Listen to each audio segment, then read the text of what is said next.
And I think that's what I like about government more than anything else, is many times knowing where to go to help somebody.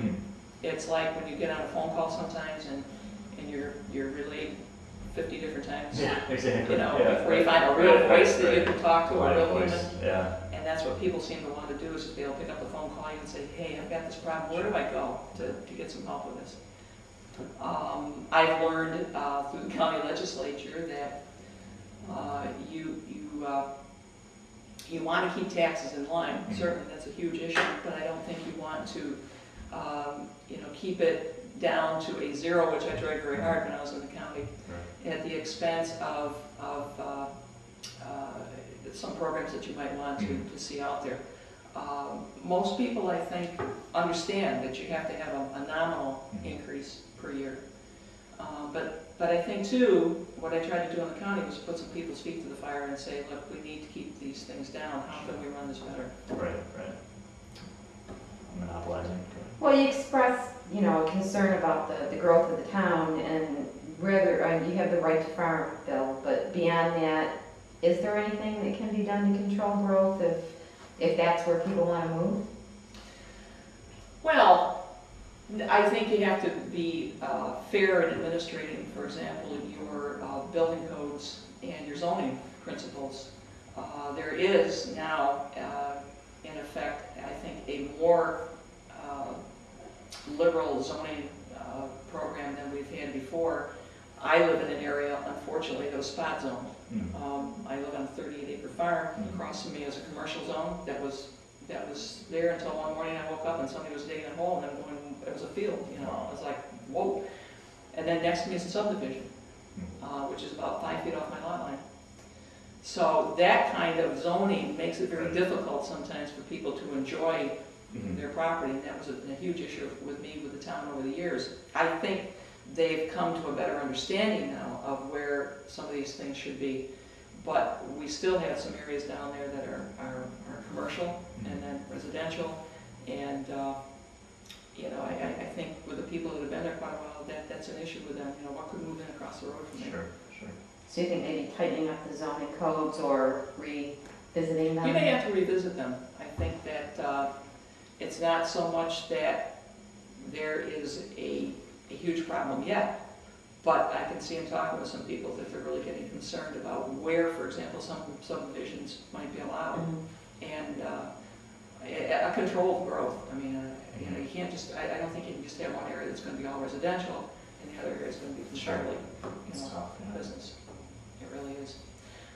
Things like noise ordinances, you have to take a look at those, unfortunately, or maybe fortunately, because I've had some people tell me when they move out from Niagara Falls or some of the city areas, say that, gee, we're in the country now, so we can have a party, and we can play our radios, and we can do whatever. And I'm like, no, that doesn't quite work like that. There's still people here that really don't want to listen to hard rock or whatever. So put it in your little ears and leave it. Yeah.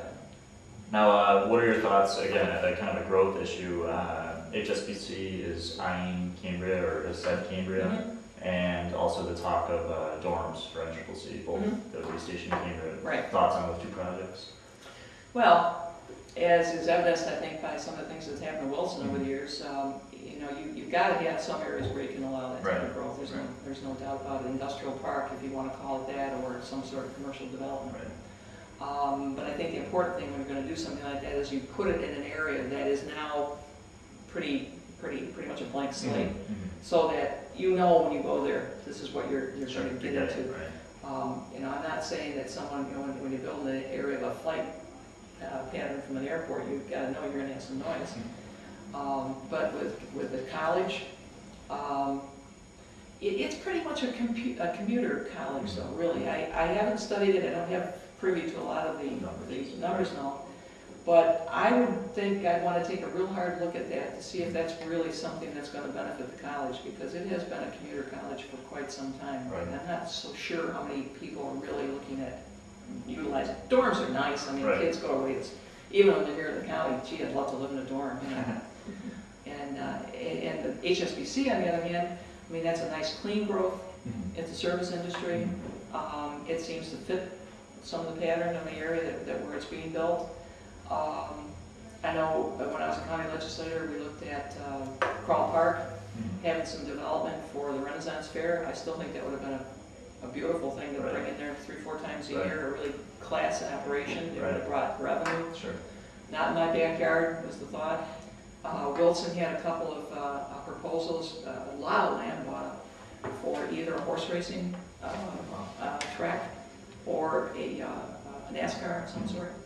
But that was shot down too. And with the proximity to Canada. Yeah, I mean, great. And some things, I think, you've got to say, if this amount of land is available, we got to do something to bring something to this poor area that needs some development. Yeah, I would think so. Yeah, I would think so. When you did decide to run, were there those in the county GOP who were pushing you to do that? They did first come to me and brought up the issue. Quite frankly, the first issue was the sewer district. And what was going on in terms of they felt some conflict of interest. And I thought there was an issue. I still think there's an issue there. As I said, I think some new people could be brought into that, which will alleviate some of those concerns and maybe make it a more level playing field. But as I got out there, then it became more apparent to me that it wasn't just the county GOP that might be having some sort of problem communicating with the supervisor. Or there are other supervisors having a problem communicating with the county, which is not unheard of. Right. But there were a lot of people door to door that felt I should continue running because they wanted to see somebody new in there. I guess, again, just going back to this, the people moving in from the cities and things like that to, the more rural areas, just in your private life, your company, your business, being a realtor, where in the ranking are they choosing the Wheatfield, Town of Lockport, Cambria? I mean, it seems like they're going to those places more than they Oh, absolutely. City of North Tonawanda, City of Lockport, anything like that. Is Cambria Well, right at the top, or? North Tonawanda's filling up. I mean, there's not much room for development. Right. Although the homes change, turnover is very nice there, and that is expensive. Most of those houses, are more in the $80,000 range, whatever. But certainly Pendleton, we've seen tremendous growth. Wheatfield, absolutely. So can Cambria compete with the Pendletons and Wheatfields? Are they taxed right, or are they assessed right? Oh, I think they are. Okay. I think they're very competitive. So that's been done all right in the last couple of years? I think that they're definitely competitive. That's why you're seeing people. Right. I Okay. mean, you have overlap of school districts. Sure. Huge overlap. Yeah. You've got Starpoint, you've got Wilson, you've got Lockport, you've got Newfane. Right. They're all out there. Right. So some of the rates vary somewhat from area to area because of school tax rates, which is the biggest tax area anyway.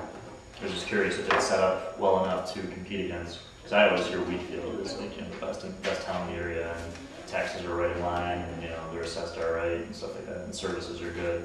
I don't know if Cambria is. Well, Cambria doesn't have as much in terms of the sewer district, quite frankly. Yeah. I mean, it's going to be very expensive if that happens.